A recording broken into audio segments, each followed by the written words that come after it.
20 ديفرير 2011 31 اسكواسن غف تفسوزني مزيغن ياك اسكواسوس 10 غف تفسوس تبركانت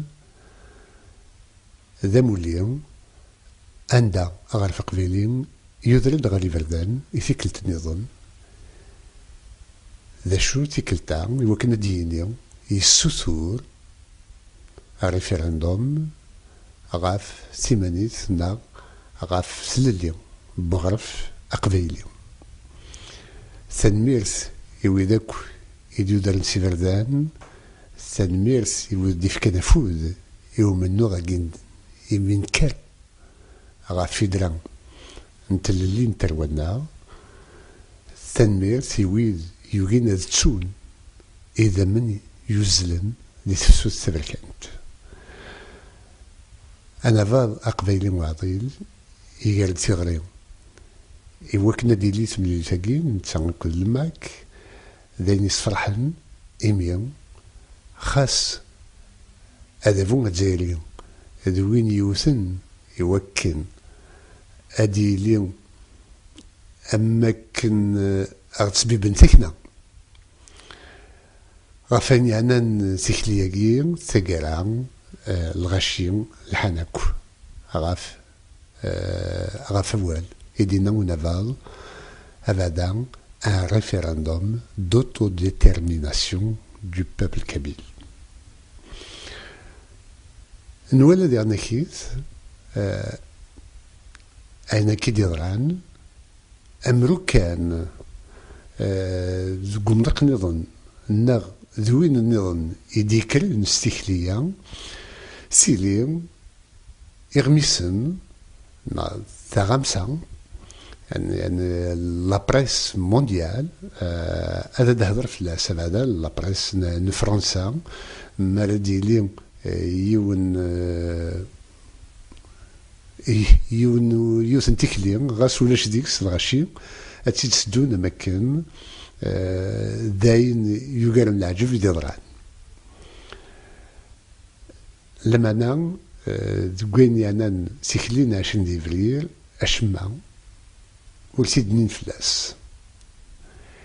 Je voudrais parler un peu en français de telle sorte que les médias français nous entendent. Nous sommes très sensibles à chaque effort qu'elle déploie, que cette presse déploie pour rendre compte des mouvements démocratiques de par le monde et des fois des frémissements même de la démocratie. Nous avons vu ces médias se mobiliser pour de petites manifestations et présenter comme étant de grands événements. Nous aurions aimé, comme eux, que ces événements en soient de vrais. Il se trouve que les changements attendus ne doivent pas être perçus sous la lorgnette ou du jacobinisme ou d'intérêts qui sont mal compris et qui seraient remis en cause par l'évolution démocratique de la Kabylie. Le 20 avril dernier, il y a eu près de 80 000 Kabyles qui sont descendus dans la rue, dans les 3 grandes villes, et 50 000 rien qu'à Tizi Ouzou. Nous n'avons pas trouvé place, ni trace, dans les colonnes de la presse française, ni dans les télévisions. Sommes-nous si damnés que ça, ou traînerions-nous des casseroles sur nos objectifs de liberté, de laïcité, de valeurs que nous avons en commun avec la France? Je ne saurais le dire, je demande juste que la presse française, que les autorités françaises révisent un peu leur façon de nous voir. Il me semble que c'est une grave erreur de leur part de ne pas percevoir tout l'intérêt que la France a à avoir une Kabylie forte, démocratique et laïque. Du côté algérien, la presse est passée d'un stade à un autre. Jusque-là, elle nous diabolisait. Nous sommes les satans, nous sommes les vendus, nous sommes les traîtres, nous sommes ceux qui veulent diviser le pays, d'après la presse algérienne, et particulièrement arabophone, mais elle n'en a plus l'exclusivité. Mais ayant vu la mobilisation du 20 avril, la stratégie a changé pour passer à celle de la minimisation. Il y a un journal, dont je ne citerai pas le nom, qui avait dit qu'il y avait 150 personnes. Quand les images, les vidéos et les photos qui, aujourd'hui, sont diffusées à travers les sites internet, on voit que c'est ridicule de la part de ce journal. Quelqu'un a fait un peu mieux que lui. Il s'agit d'un grand journal national qui a autorité sur la place de la presse algérienne et qui, lui, est monté en générosité jusqu'à 800 ou 1000 personnes. Et le reste de la presse n'en a pas parlé, bien entendu. C'est-à-dire que c'est une stratégie de minimisation ou d'étouffement visant à dire non, il n'y a rien eu, vous savez, ce n'est pas dangereux. C'est cette façon de mettre la tête sous le sable, comme l'autruche le fait, qui amène les grandes catastrophes plus tard. Ce n'est que le jour où on verra qu'il y a de nouveau du feu, que la maison brûle, que l'on criera au scandale et se demander comment se fait-il qu'il y ait une tempête dans un ciel serein. Nous venons de revenir des États-Unis, notamment de la capitale états-unienne qu'est Washington DC. Nous avons rencontré un certain nombre de personnalités de haut rang et qui nous apportent leur soutien dans notre combat pour la liberté du peuple kabyle. Nous avons également pu prendre des contacts et discuter avec des organisations dont les peuples sont en lutte pour leur existence comme nous, ou du moins des peuples qui sont en lutte pour leur liberté, pour la démocratie dans leur pays. Cela renforce davantage la position du gouvernement provisoire kabyle comme celle du mouvement pour l'autonomie de la Kabylie.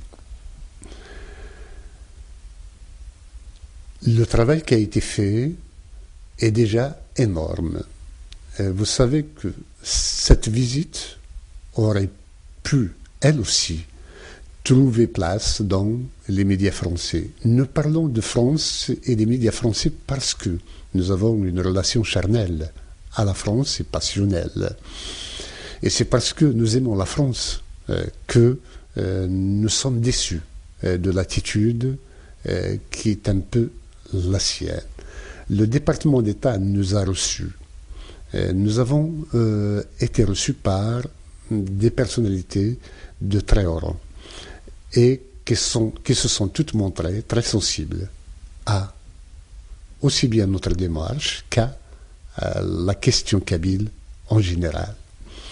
Ce serait bien que la France prenne en considération ses intérêts futurs, ses intérêts du jour où la Kabylie disposera d'un certain nombre de leviers. Si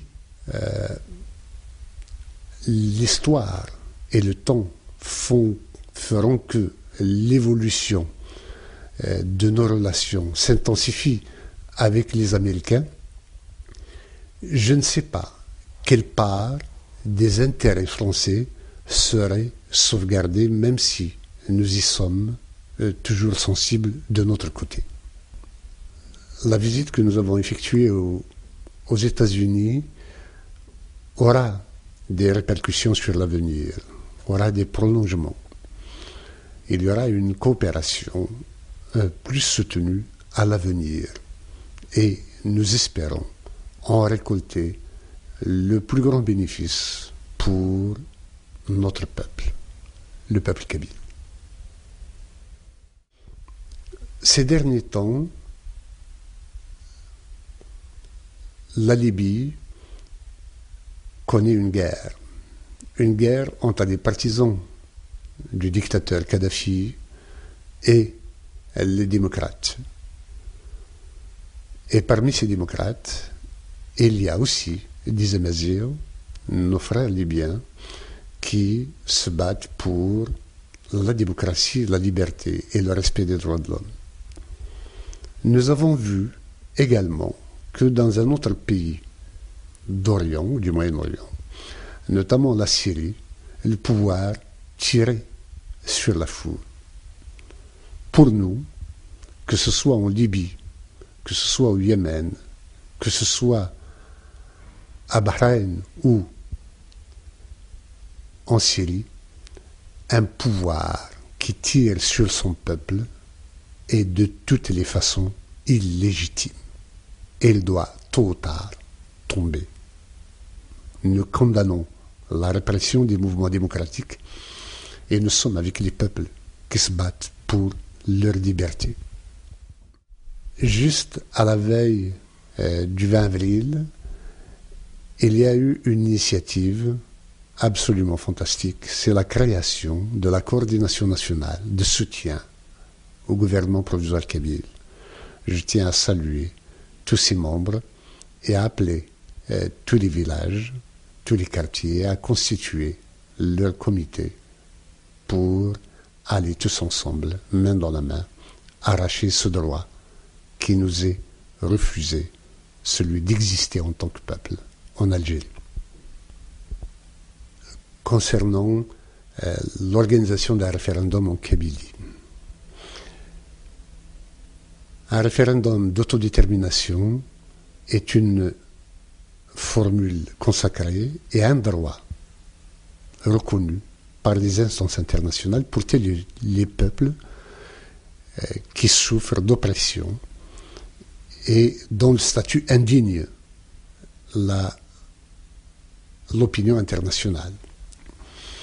Nous sommes dans ce cas-là. N'oublions pas que, justement, en tant que Kabyles, nous n'en sommes venus à cette revendication que 10 ans après que le gouvernement algérien ait tiré sur nos enfants et que le pouvoir lui-même se soit auto-amnistié à travers une loi de 2006, janvier 2006. Donc, ce qui a amené le gouvernement provisoire kabyle à déposer plainte auprès de la Cour pénale internationale. Si le premier des témoins de ces événements, notamment le professeur Mohamed Saad, vient de nous quitter, il n'empêche que nous sommes décidés à rester dans son sillage pour clamer le droit à la justice des jeunes Kabyles assassinés en 2001. Le droit à l'autodétermination étant reconnu, il est plus facile, donc aujourd'hui, pour l'ensemble de la communauté internationale, à se positionner en notre faveur. Nous souhaiterions que l'ensemble de cette communauté internationale nous accompagne, nous tienne la main et vérifie l'efficience et la force de la revendication kabyle et de la volonté à avoir un minimum de souveraineté sur son vécu. Ceci est d'autant plus clair que le principe de l'intangibilité des frontières héritées de la colonisation, bien que ce ne soit pas ce à quoi nous nous attaquons, nous, puisque nous revendiquons une autonomie, soit battu en brèche par un peuple africain de façon démocratique, notamment le Sud-Soudan, et nous saluons la jeune République du Sud-Soudan qui va être proclamée le 9 juillet 2011.